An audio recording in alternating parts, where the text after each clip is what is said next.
Tout d'abord, nous allons nous intéresser à une alimentation en plein développement, l'alimentation biologique. Pour de plus en plus de Français, c'est la solution contre les produits contaminés par les engrais et les pesticides.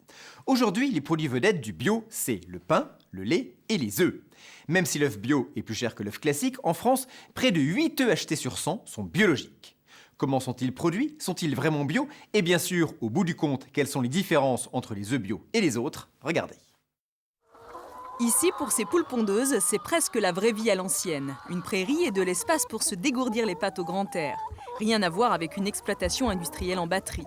Nous sommes dans le Loiret, sur un élevage biologique. Philippe Legrel, le propriétaire, s'est installé ici il y a un an. On vit avec ces poules à leur rythme.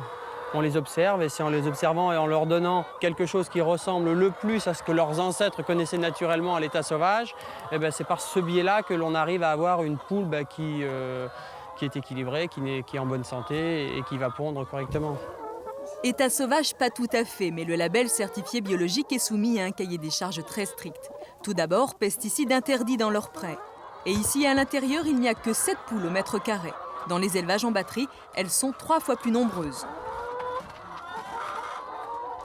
Pour vérifier tout cela, un organisme certificateur de la filière bio passe 2 fois par an.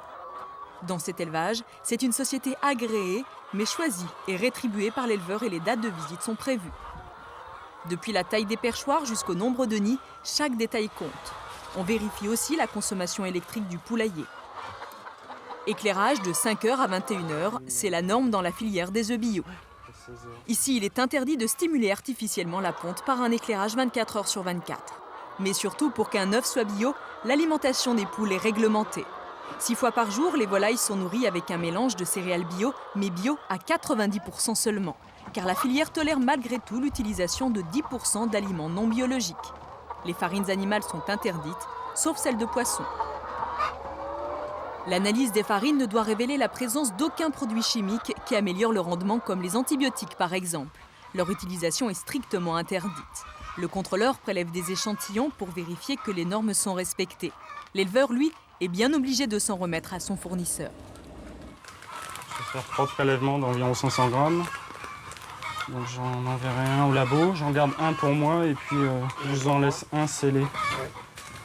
J'ai juste la certitude qu'ils sont eux aussi contrôlés, comme moi je le suis, par un organisme certificateur, Qualité France, Écossaire ou d'autres.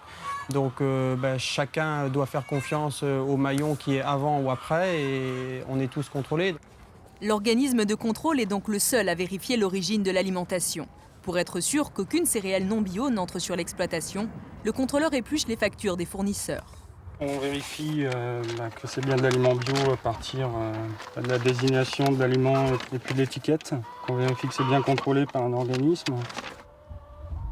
C'est un simple certificat qui authentifie la qualité bio de la livraison. Alors pour savoir ce que mangent vraiment les poules de Philippe Legrel, une visite à son fournisseur d'aliments s'impose. Direction le Loir-et-Cher, dans cette coopérative qui reçoit les matières premières brutes. Dominique Antoine réceptionne les livraisons. Un bon d'accompagnement atteste de la provenance du blé et certifie son origine biologique. Vous avez la mention du produit, le blé, la variété Renan, et c'est du bio. Au préalable, on a des prévisions de livraison des producteurs qui nous ont envoyé ce qu'ils allaient faire. On connaît les surfaces, on connaît probablement les rendements. Je compare avec les prévisions de déclaration, de livraison, et je vois si c'est cohérent ou pas cohérent. Ça va ? Gérard Tafforo est responsable du silo. Au moment de la livraison, le certificat est le seul élément officiel de traçabilité. Sans ce document, il devrait refuser la marchandise. Enfin, il y a le numéro de camion. En cas de doute, c'est arrivé une fois, une benne n'a pas été identifiée, elle a été remise dans le conventionnel. On l'a pas prise en bio. Autrement dit, ce jour-là, la coopérative a pressenti la fraude et peut-être évité l'arnaque. Pour nous, Dieu merci, ça n'arrive pas souvent, mais je ne peux pas dire ce qui se passe ailleurs. Je veux dire qu'il y a toujours un risque potentiel. Le problème, c'est que la France ne produit pas assez de céréales. C'est donc une matière première très recherchée. Certains l'ont bien compris, le bio est un marché juteux où l'on peut gagner beaucoup d'argent. Près d'une dizaine de scandales mis à jour depuis 5 ans en sont la preuve. Plusieurs sociétés importantes sont impliquées dans des trafics internationaux de céréales. Des éleveurs ont donné à leurs poules sans le savoir 100 000 tonnes de fausses céréales bio. Cela en partie grâce à des factures bidons ou falsifiées, car les négociants en céréales ne sont soumis à aucun contrôle. C'est toute la limite de la traçabilité et c'est une faille sérieuse de la filière bio. Conséquence de ces fraudes, la France resserre sa réglementation sur le bio. Les éleveurs devront désormais produire une partie de l'alimentation bio de leurs volailles. Retour chez l'éleveur, installé depuis peu, Philippe Le Grel se prépare à cette nouvelle exigence. Il a planté cette année 7 hectares d'avoine. Ces céréales vont servir en partie à nourrir mes poules, puisque donc le nouveau cahier des charges bio oblige l'éleveur de volailles à produire 40% de ce que mangent ses poules. L'obligation de produire 40% de l'alimentation des poules devrait limiter les importations et donc restreindre les fraudes. Mais cette mesure ne sera vraiment obligatoire qu'en 2003. Malgré les scandales de la filière bio, près de 7 Français sur 10 pensent que ces produits sont meilleurs pour la santé. La consommation d'œufs bio, par exemple, a été multipliée par 10 en 12 ans. Alors, œufs industriels ou œufs bio, quelle vraie différence ?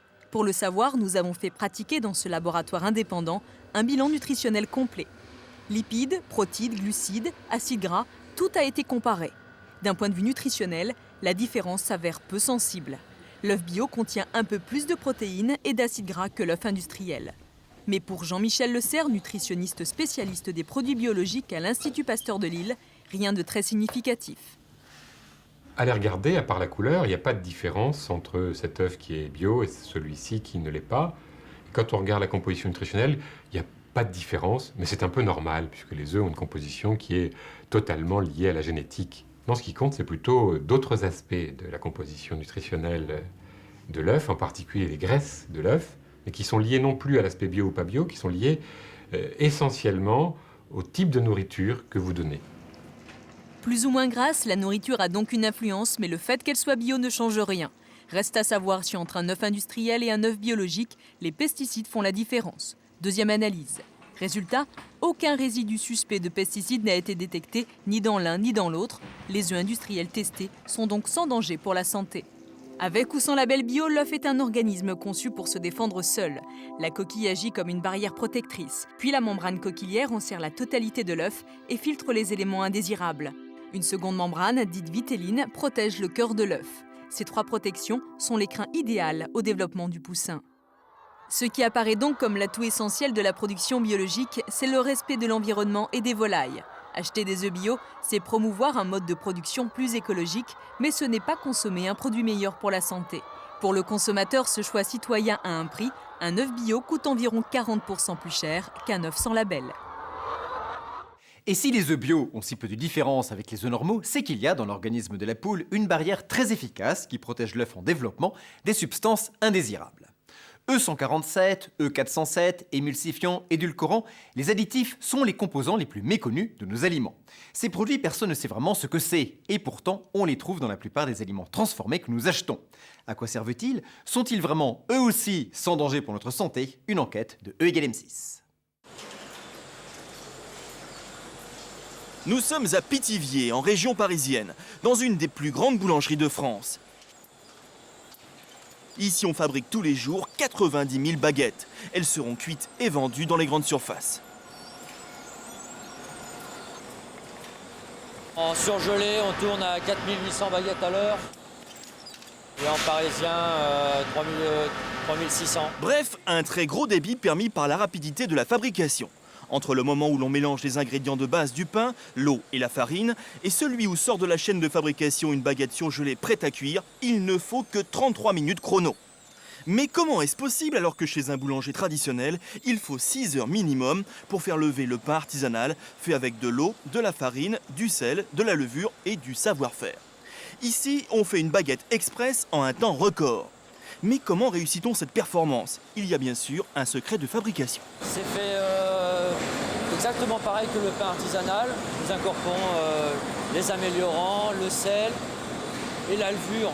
Des améliorants, voilà ce qui permet cette performance. Alors là, au niveau des améliorants, il y a des formules qui existent chez les gens qui nous apportent ces améliorants. Et au niveau de la quantité exacte, je ne connais pas. C'est tout un tas de produits. Ces produits, dont même ce boulanger ignore la nature, nous allons vous en donner quelques-uns. Il y a de la vitamine C et des enzymes comme dans la lessive. En tout, une vingtaine de ces améliorants sont autorisés dans le pain. Ils accélèrent le travail de la levure, permettant ainsi de diviser par 10 le temps de fabrication. Ils donnent du moelleux, rehaussent en odeur et en goût des farines de qualité moyenne. C'est grâce à eux qu'on peut donc faire du pain plus vite et moins cher. Les boulangers industriels et beaucoup d'artisans ne peuvent plus s'en passer. Ces améliorants ou ces additifs, c'est la même chose. On les trouve partout dans les produits agroalimentaires. Un rapide coup d'œil sur les étiquettes le prouve. Après les ingrédients classiques, on trouve une suite de produits souvent cachés derrière un code. E120, E407, etc. Colorants, conservateurs, émulsifiants, stabilisateurs, antioxydants, le consommateur s'y perd. Si je vous dis E407, E150, ça vous dit quelque chose? E400. Ce sont comment on appelle ça? Ce sont des produits on introduit dans les produits, c'est-à-dire émulsifiants, tous ces petits produits qui sont rajoutés. Quand on vous marque du 130 ou 200, on ne sait pas ce que c'est. On ne sait pas ce que c'est, nous. Il y en a trop de toute façon. Il y en a trop. Il y a une liste. Il y a certains produits, il y a une liste. Il y a plus de produits chimiques que du naturel. Chimique ou naturel? Pas si simple. Si certains de ces additifs sont issus d'une synthèse chimique, d'autres sont bel et bien des substances naturelles. En tout cas, une chose est sûre, sans eux, une bonne part des produits alimentaires que nous achetons n'existerait pas. Les aliments se conserveraient moins bien, auraient moins de goût ou coûteraient plus cher. Mais quand on fait son marché, il faut savoir lire les étiquettes. La boîte d'une simple sauce au beurre recèle bien des surprises. Comment lire une liste d'ingrédients? Sur ce produit, une sauce au beurre, vous avez là la liste des ingrédients et vous vous rendez compte que, en principe, les ingrédients sont rajoutés dans l'ordre décroissant de leur poids lors de la préparation. Donc là, le premier ingrédient, le plus important, c'est l'eau. Et pour stabiliser l'émulsion, vous avez de l'amidon modifié, des épaississants, des émulsifiants. Donc vous voyez, ce produit, eh bien, vous achetez d'abord de l'eau et éventuellement autre chose. De l'eau à la place du beurre. Mais pour la dissimuler, l'industriel a eu recours à des additifs qui épaississent le produit. Bon, prenons notre produit, par exemple cette viande. A priori, on a un beau beefsteak haché. Et regardons les ingrédients. Vous avez bien, quand même de la viande hachée de bœuf, mais aussi des protéines végétales réhydratées. Et puis un exhausteur de goût, 621. En fait, c'est du glutamate pour améliorer le goût en bouche après cuisson de ce produit. Donc cette viande a besoin d'améliorer son goût. Pas étonnant avec 30% de protéines végétales. Pour renforcer le goût des 50% de viande, le fabricant a rajouté le glutamate, un rehausseur de goût. Premièrement, ces additifs permettent donc de diminuer la quantité de matières premières, souvent onéreuses, sans diminuer les qualités de l'aliment. Deuxième grand rôle des additifs, la conservation. Sans eux, les aliments seraient vite pourris, rancis, oxydés, bref, immangeables. Troisième rôle, colorer les produits. Desserts, bonbons, boissons, charcuterie seraient bien ternes sans colorant. Alors ici, vous êtes chez Métayer Aromatique Industrie. Nous colorons et nous aromatisons ce que vous mangez, ce que vous buvez. Et je vais vous faire découvrir les laboratoires de recherche, de développement et de contrôle. Alors les colorants, ils n'ont pas toujours très bonne presse. Oh, c'est une histoire au passé. On n'imagine pas, enfin moi en tout cas, je ne vous imagine pas achetant un sirop de grenadine pour vos têtes blondes qui ne seraient pas colorées en rouge. C'est donc ici que s'élaborent les couleurs de nos aliments, avec des produits si concentrés qu'en général, quelques gouttes suffisent. Notre rôle va être, dans ce laboratoire, en fait, d'équilibrer les colorants pour arriver à atteindre la couleur souhaitée par le client. Car ce qu'on nous demande, c'est de présenter des produits avec la couleur qui va plaire. La finalité de la couleur dans les aliments étant de favoriser l'appétence, mais surtout de favoriser la vente, en fait. Oui, car l'appétence, c'est le côté appétissant d'un produit. C'est ce qui fait qu'on a envie de l'acheter.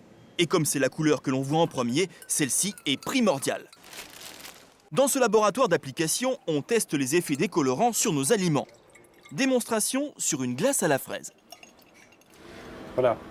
Ici, vous avez une glace qui a été faite avec du jus concentré de fraise, de l'arôme fraise. Et vous constatez que la couleur, elle n'est pas vraiment très appétissante. Seule solution, lui donner la couleur de son parfum, la fraise. On va donc tester plusieurs colorants. Là, c'est du rouge cochenille, un colorant extrait à l'origine de ces petits insectes. Mais aujourd'hui, on lui préfère son équivalent chimique. Calqué sur la molécule naturelle, il donne exactement la même couleur. Le colorant artificiel qui s'appelle le E124 a pris comme nom rouge cochenille. À titre d'indication, et qui est quand même capital sur le plan industriel, la couleur rouge obtenue avec de la cochenille doit coûter entre 10 et 20 fois plus cher que la même couleur rouge obtenue avec ça. Comme souvent, la version artificielle obtenue chimiquement est beaucoup moins chère que la version naturelle. Vos glaces à la fraise doivent donc leur belle couleur au colorant E124. Artificiels ou naturels, les colorants, s'ils ne nous apportent rien au niveau nutritif, sont sans danger pour notre santé, en dépit de la méfiance viscérale des consommateurs. Beaucoup de ces additifs sont les produits chimiques. Comment sont-ils évalués? Existe-t-il un risque pour l'homme? Et dernier grand rôle des additifs que nous n'avons pas encore abordé, leur part dans l'amélioration de la texture de nos aliments. Vous allez le voir, tout est une question de dosage. Avant d'être autorisé, chaque additif est étudié pour vérifier qu'il n'est pas nocif. Sur les étiquettes, le E d'un additif, ça veut dire évaluer. Des toxicologues ont mesuré la dose quotidienne du produit qu'on peut absorber sans risque. Aucune chance donc de tomber malade ou de développer une allergie. Très souvent, les malades accusent ces produits, les additifs en général, alors qu'en réalité, c'est très exceptionnellement en cause. On peut considérer très largement que les allergies alimentaires, c'est d'abord et avant tout les aliments eux-mêmes, bien plus souvent que les additifs alimentaires. Il faut aussi rappeler quand même que des additifs alimentaires sont indispensables à la conservation des aliments, sinon il y aurait plein de bactéries qui là seraient particulièrement dangereuses. Des conservateurs donc, mais aussi des colorants et des exhausteurs de goût. Voyons maintenant le quatrième grand rôle des additifs. Ils améliorent la texture des aliments. C'est le travail des émulsifiants, des épaississants et des gélifiants. Encore une fois, personne ne sait ce que c'est. Un émulsifiant, bien sûr. Si je vous dis E407, E150, ça vous dit quelque chose? E407, c'est le carragénane, un gélifiant que l'on trouve dans presque toutes les crèmes dessert. Derrière ce nom de code se cachent des substances étonnantes. Ce qui veut dire que quand vous faites vos courses, que vous achetez un dessert lacté par exemple, et que vous voyez E407 sur l'étiquette, eh bien d'une certaine façon, vous mangez quelque chose extrait de cette algue. Ces algues rouges ramassées au Chili sont séchées puis broyées. Ce sont elles qui donnent cette poudre blanche. Les carragénanes sont les plus performants des gélifiants, des substances magiques capables de transformer n'importe quel liquide en une crème onctueuse. Aujourd'hui, on teste leur efficacité dans un mélange d'œufs et de lait pour créer un nouveau flan. Venez par ici, je vais vous montrer comment ça marche, les carragénanes. Là, c'est un mélange pour un dessert lacté. Et vous voyez, le produit est complètement liquide. Là, nous avons exactement la même recette. Mais là, on a ajouté des carragénanes. Et vous voyez, on obtient un flan très ferme. On peut même dire dur.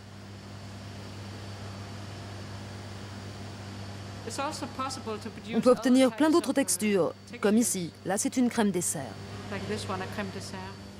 Mais comment les carragénanes peuvent-ils ainsi solidifier les liquides?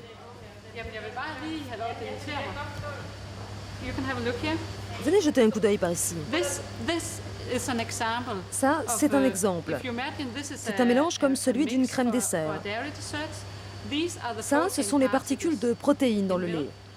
Et ici, vous avez les molécules de carragénane. Ces molécules de carragénane vont s'agripper aux protéines du lait. Puis, quand vous faites chauffer le mélange, les molécules de carragénane s'entremêlent et solidifient le tout. C'est ce qui fait que le flan prend.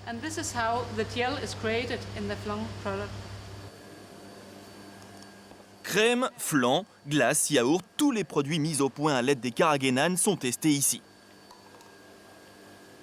Après 10 mois de travail et de multiples essais, l'industriel n'a plus qu'à copier la recette. Dans une pièce voisine, des techniciens goûtent dans le plus grand silence, isolés dans des cabines blanches. Une méthode que l'on retrouve partout dans l'agroalimentaire. Aujourd'hui, les goûteurs ont à définir si la texture de la crème préparée avec des carragénanes répond à la demande. Ce n'est pas suffisamment humide. Le goût est très fort en bouche, et puis ça colle un peu. En gros, ce n'est pas encore au point, tous les goûteurs sont d'accord. La crème sera donc renvoyée au laboratoire et la recette modifiée jusqu'à ce que l'on trouve la texture idéale commandée par le client. Cette procédure est la même pour tous les additifs de cette famille, les texturants. Car à côté des carragénanes, il en existe beaucoup d'autres qui permettent d'imaginer chaque jour de nouvelles textures. C'est le cas de l'autre grande catégorie de texturants, les émulsifiants. On les trouve dans tous les produits où l'on a besoin de mélanger des matières grasses et de l'eau. A priori, ce n'est pas possible. Pourtant, dans le laboratoire Margarine, on réussit ce miracle quotidiennement. Ça, c'est la façon la plus facile de comprendre comment marche un émulsifiant. Dans ce tube, on a versé de l'eau et de l'huile sans émulsifiant. Vous voyez que les deux liquides se séparent. Là, on a mis un émulsifiant et on voit bien l'eau et l'huile qui restent mélangées. Voilà tout l'intérêt du monoglycéride distillé, l'émulsifiant le plus répandu dans nos aliments. Ici, 2 pots de margarine, à gauche avec émulsifiant, à droite sans émulsifiant, les graisses ne se sont pas mélangées à l'eau. Même test, mais cette fois sur du carton. L'intérêt là, c'est de nous faciliter la vie avec une margarine qui s'étale bien.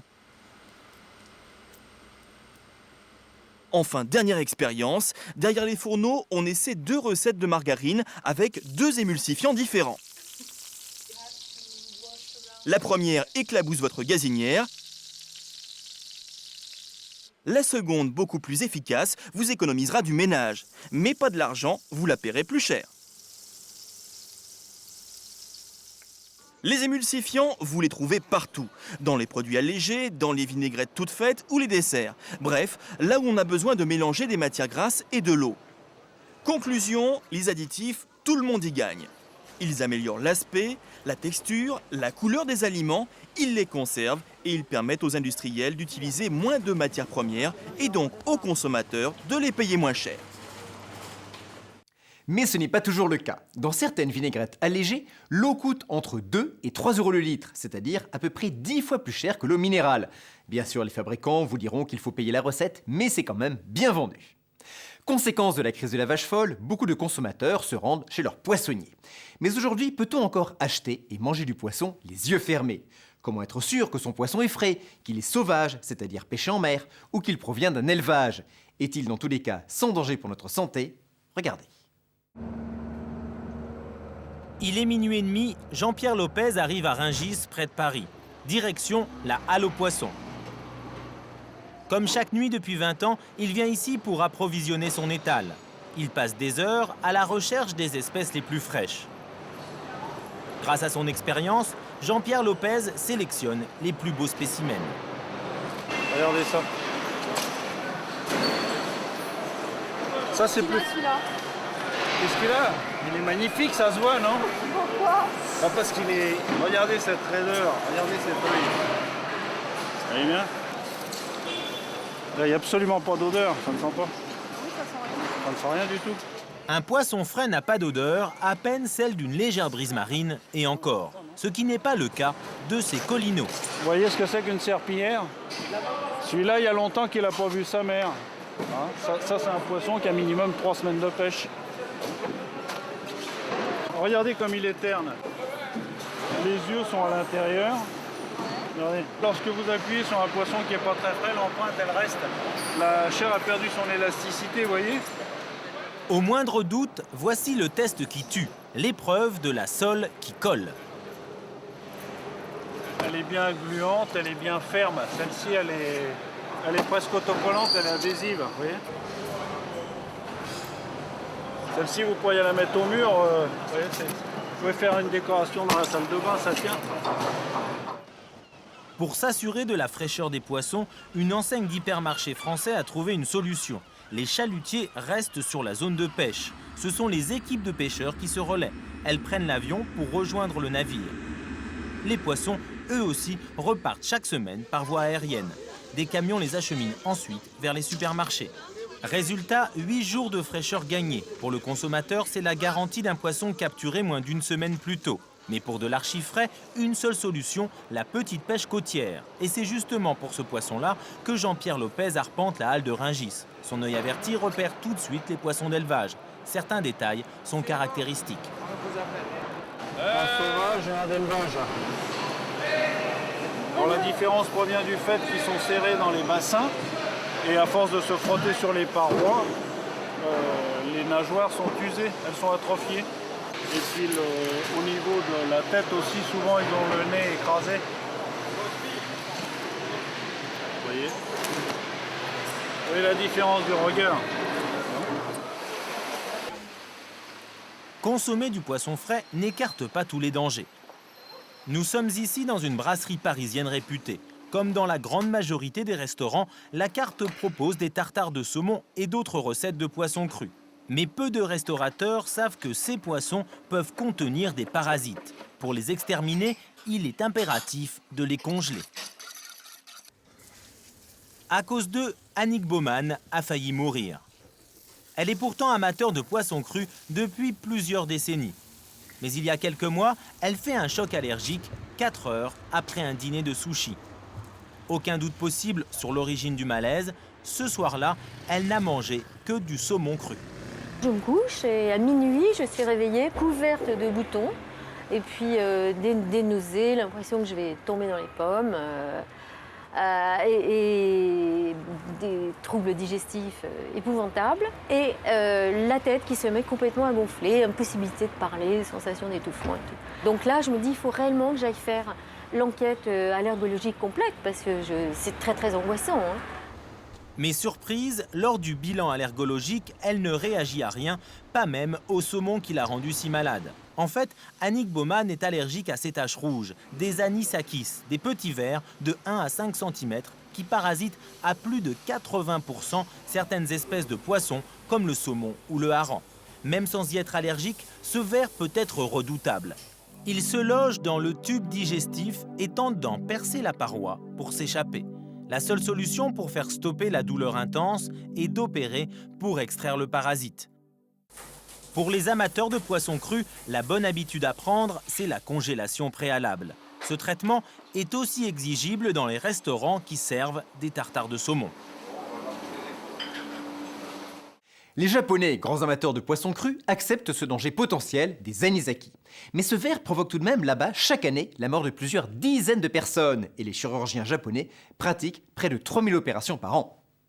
Par quel miracle la banane, un fruit pourtant fragile qui vient de loin, nous parvient-elle impeccable, jaune au centre et verte aux deux bouts? La réponse à cette question, vous allez le voir, fait appel à une technologie étonnante. Des bananes tous les jours et toute l'année, c'est aujourd'hui possible grâce aux prouesses de la technologie.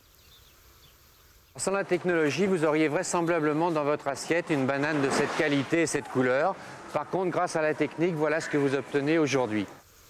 Ici aux Antilles, la banane pousse toute l'année et elle arrive sur nos marchés comme si elle avait été cueillie la veille, mûre, juste comme nous le souhaitons.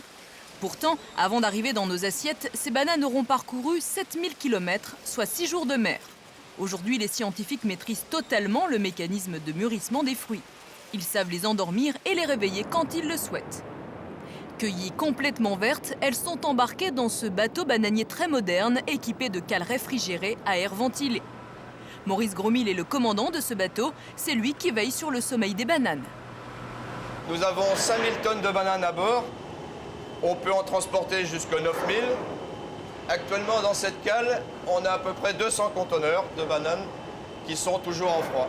En froid, plutôt en frais, c'est-à-dire 13 degrés. C'est à cette température-là que les bananes s'endorment. Pas moins de 13 degrés, sinon elles gèleraient. Il leur faut aussi de l'air, beaucoup d'air, c'est pourquoi il a fallu concevoir exprès pour elles des conteneurs isothermes à air ventilé. Alors les bananes sont dans ces conteneurs, ici. Ils sont accouplés au mur de froid qui est derrière moi, ici, le mur de froid, avec la sonde de thermomètre de température qui nous permet de voir en permanence la température qu'il y a dans ce conteneur. La sonde est reliée au système informatique du bateau. Nous sommes ici sur la passerelle de navigation, c'est là que la température de tous les conteneurs est surveillée. L'informatique nous sert à surveiller en permanence chaque conteneur. Vous vous rendez compte que si on avait à suivre avec un thermomètre manuel chaque conteneur, il faut savoir qu'il y en a 900 conteneurs à bord. Tandis que là, en permanence, dans Il faut, pour visualiser le navire entièrement, il faut à peu près 5 minutes. Mais tout n'est pas laissé à la seule informatique. Notre commandant n'est pas qu'endormeur de bananes, il est aussi renifleur. Là, on vient renifler la banane pour savoir si elle mûrit ou elle mûrit pas. Donc si elle mûrit, on sent le mûrissement de la banane, l'odeur. Ça sent mauvais. Ça sent une banane mûre. Et là, ça sent quoi? Là, ça sent rien. Donc c'est bon, c'est clair. Les bananes ont bien dormi et n'ont pas mûri en route. Pendant toute la traversée, le commandant a veillé sur elles 24 heures sur 24, mais il n'en a pas vu une seule. Les conteneurs sont scellés, seule la douane ou les clients peuvent les ouvrir. Arrivé au Havre, sa mission est terminée. Ici, tous les lundis, un bateau comme celui-ci est déchargé en 12 heures. Chaque année, 480 000 tonnes de bananes sont importées en France. Débarquées du bateau, encore endormies, les bananes sont acheminées dans ce que l'on appelle les mûrisseries. Nous sommes ici à Rungis, dans les coulisses de la plus grosse mûrisserie de France. 27 000 tonnes de bananes sont réveillées ici chaque année. François Dalle est responsable technique, c'est lui qui fait mûrir les bananes. Nous déchargeons les palettes les unes après les autres. La première étape est de faire un contrôle qualité à réception. Donc vous voyez que la banane est bien fraîche, elle est encore humide.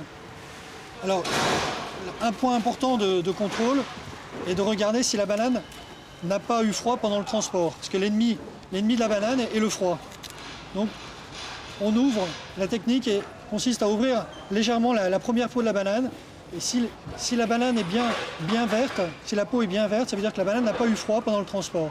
Si c'était le cas, elle serait brune, elle serait très brune. Ce qui fait que lorsqu'elle va devenir jaune, la banane serait marron et invendable. Alors le deuxième point est de mesurer la température. 16 degrés 9, la température est bonne. La banane doit être entreposée à 17 degrés, pas plus, dans l'une de ses chambres pendant 5 jours. Première étape, le gazage à l'éthylène pendant 24 heures pour réveiller la banane. On a un petit tuyau qui vient injecter l'éthylène par le plafond et avec les ventilateurs, l'éthylène est brassé partout. Mais je répète, ça ne dure que 24 heures et après la banane produit son propre éthylène et à ce moment-là l'éthylène est donc dégagé par la banane et elle reste bien dans le carton. L'éthylène, un gaz naturellement dégagé par les fruits, n'est pas dangereux pour la santé de l'homme. En fait, ce gaz sert à ouvrir les pores de la banane. Puis on ventile la chambre pour faire respirer les fruits, c'est-à-dire que l'on apporte de l'air, de l'oxygène. C'est ce nouveau procédé qui va rendre votre banane toute jaune avec les bouts verts. C'est comme ça que les Français aiment les manger. 4 à 5 jours plus tard, la banane ressort de la chambre toute jaune, toute mûre ou presque. Ces bananes sont jaunes, mais elles ne sont pas tout à fait mûres parce que lorsque ça sort de la mûrisserie, ça doit aller en centrale d'achat et ensuite c'est livré dans un magasin. Donc il y a encore 2 jours et cette coloration qui est encore un petit peu verte permet de tenir les 2 jours pour aller au magasin. Et là, lorsqu'elle sera au magasin, elle sera complètement jaune. Mais la banane est un fruit difficile à conserver. À ce stade, elle mûrit extrêmement rapidement. La banane évolue très vite parce que c'est un organe vivant qui respire beaucoup. C'est un des fruits qui a le plus gros taux de respiration. Donc elle continue d'évoluer toujours après le phénomène de mûrissage. Et ça n'a rien à voir avec le fait que vous ayez injecté de l'éthylène? Non, ça n'a absolument rien à voir. Si cette banane n'avait pas été mûrie avec de l'éthylène, elle aurait eu le même phénomène, un peu plus long, de manière un peu plus anarchique. C'est-à-dire que cette banane-là aurait pu devenir jaune et celle-là rester verte, au sein d'un même bouquet. En France, toutes les bananes que nous mangeons ont toutes mûri de cette façon. Elle est l'un des rares fruits que nous pouvons déguster en toute saison, tout comme la pomme. C'est vrai, comment se fait-il que nous puissions acheter des pommes quasiment toute l'année alors qu'on ne les récolte qu'entre la fin de l'été et le début de l'automne? Eh bien, vous allez découvrir que la pomme envoie des vertes et des pas mûres, c'est le cas de le dire. Regardez. Savez-vous que sur votre marché, quand vous achetez des pommes en juin, elles ont été récoltées presque 1 an auparavant? Et pour pouvoir en croquer de janvier à décembre, il a fallu mettre au point une méthode de conservation de mieux en mieux maîtrisée. Première étape, il faut d'abord bien cueillir le fruit. Donc en fait, on attrape le fruit par en dessous et on la bascule pour qu'elle se détache toute seule. Et voilà la queue. Depuis 20 ans, Cécile Demoury en produit plus de 1000 tonnes par an. Sa récolte s'étale sur 2 mois et demi, d'août à octobre. Les pommes sont immédiatement sélectionnées. D'un côté, celles que vous ne mangerez que dans 1 an, de l'autre, celles qui sont en ce moment sur votre marché. Alors ce sont celles-ci. C'est la variété Elstar, très sucrée, très juteuse. Donc celle-ci, on la mange maintenant. Et quand on en mange en février-mars, c'est quelle pomme alors? Alors, ça peut être celle-ci, mais ça peut être surtout celle-ci, la Génagorède, qui va se garder plus longtemps et qui va rentrer en atmosphère contrôlée ou en frigo et qui part à la coopérative. Bref, qu'on les mange en octobre ou en mars, elles sont toutes cueillies en même temps. La majorité d'entre elles, 95% de la production de Cécile de Moury, est destinée à la longue conservation et envoyée dans une station de stockage fruitière comme celle-ci, près d'Avignon. Pendant combien de temps? Pour le déterminer avec précision, des réceptions, on en prélève quelques-unes pour les analyser. La machine, elle perce le fruit pour connaître la fermeté, c'est-à-dire la maturité. Et puis après, elle broie le fruit pour récupérer le jus, pour en faire le taux de sucre, analyser le taux de sucre et analyser l'acidité du fruit. Et les résultats de ces analyses déterminent l'avenir de chaque pomme. Alors cette pomme, les analyses nous montrent qu'elle a une fermeté excellente et optimum, ainsi qu'un taux de sucre supérieur à 12. C'est une pomme qui va pouvoir être conservée 6 mois ou plus, donc longue conservation, 6, 7, 8 mois. Pour pouvoir être conservée longtemps, la pomme doit être cueillie juste à point, ni trop verte, ni trop mûre. Mais comment conserver une pomme plus de 3 mois alors qu'en 5 semaines, voici ce que devient une rainette laissée en température ambiante? Le miracle s'appelle atmosphère contrôlée. Les pommes sont d'abord entreposées dans une chambre froide comme celle-ci. Ça reste tout le temps à 1 degré. Il faut stabiliser le fruit à 1 degré. Ici, chaque chambre peut contenir 350 tonnes de pommes. Elles resteront dans cette pièce hermétiquement fermée 3, 6 ou 8 mois. Je mets cette chambre-là sous atmosphère contrôlée. Ça veut dire qu'on tombe le taux d'oxygène qui est dans l'air ambiant de 20, nous le tombons en dessous de 1%, entre 1 et 2%. Le fait de retirer l'oxygène leur évite de respirer, donc c'est pour ça qu'elle ne bouge plus. Avec seulement 1% d'oxygène dans l'air, les fruits ne respirent plus et sont endormis. Ici, chaque année, 7000 tonnes de pommes, c'est-à-dire 3 mois de consommation pour une ville comme Paris, sont conservées en atmosphère contrôlée. Pour les surveiller, la coopérative fait appel à un ingénieur agronome. Son rôle, contrôler le taux d'oxygène et de gaz carbonique grâce à des capteurs. Car sans scaphandre et sans masque à oxygène, impossible de pénétrer dans ces chambres. Mais si toutes les pommes peuvent se conserver ainsi, leurs qualités sont-elles toujours respectées? En règle générale, on peut dire que les pommes à croissance rapide, les variétés précoces, donc, se conservent plutôt moins longtemps. C'est le cas de Gala, Elstar, qui prennent au bout de quelques mois en frigo des textures plutôt farineuses, donc on les garde moins longtemps. Et puis les pommes tardives, comme Granny Smith, vont se conserver plus longtemps. Et puis on a aussi des variétés comme la Golden qui se conservent très bien mais qui n'est ni précoce ni tardive. En résumé, les jaunes et vertes se conservent au moins 8 mois, les rouges beaucoup moins longtemps. Mais après des mois entreposés ici, les pommes sont-elles toujours aussi bonnes? Nous effectuons les mêmes tests en sortie de chambre que nous effectuons à la récolte. Et non seulement elles ne perdent pas, mais quelquefois elles s'améliorent. Elles gagnent un peu en maturité, elles perdent un peu d'amidon. Et elles s'améliorent donc légèrement, elles ont les mêmes qualités gustatives et nutritionnelles qu'au moment de la récolte. Championne toute catégorie de la conservation, la pomme peut se consommer presque 1 an après avoir été cueillie tout en conservant ses qualités, son apparence et son goût. La déperdition de saveur est imperceptible. Près d'1 million de tonnes sont ainsi conservées dans des entrepôts réfrigérés, ce qui représente plus de la moitié de la production française. Après 5 à 8 mois passés à suffoquer sans oxygène, notre pomme, avant de parvenir sur les étals, est bichonnée, lavée, rincée, séchée et même cirée pour être belle à croquer. Alors, à quand l'abricot et la pêche française en décembre? C'est pour l'instant totalement impossible. Malgré leurs recherches, les ingénieurs agronomes sont pour l'instant incapables de maîtriser la conservation des fruits à noyaux. Un dernier mot quand même sur ces pommes, pour rappeler que cela fait des siècles que l'on sait les conserver plusieurs mois. Autrefois, cela se faisait dans des caves bien aérées et on retirait les pommes pourries au fur et à mesure. La nouveauté est bien sûr que l'atmosphère contrôlée permet de prolonger encore cette durée de conservation et surtout de garder intactes les qualités gustatives des pommes. Maintenant que vous en savez plus sur votre alimentation, saurez-vous répondre aux questions de notre quiz. À très bientôt.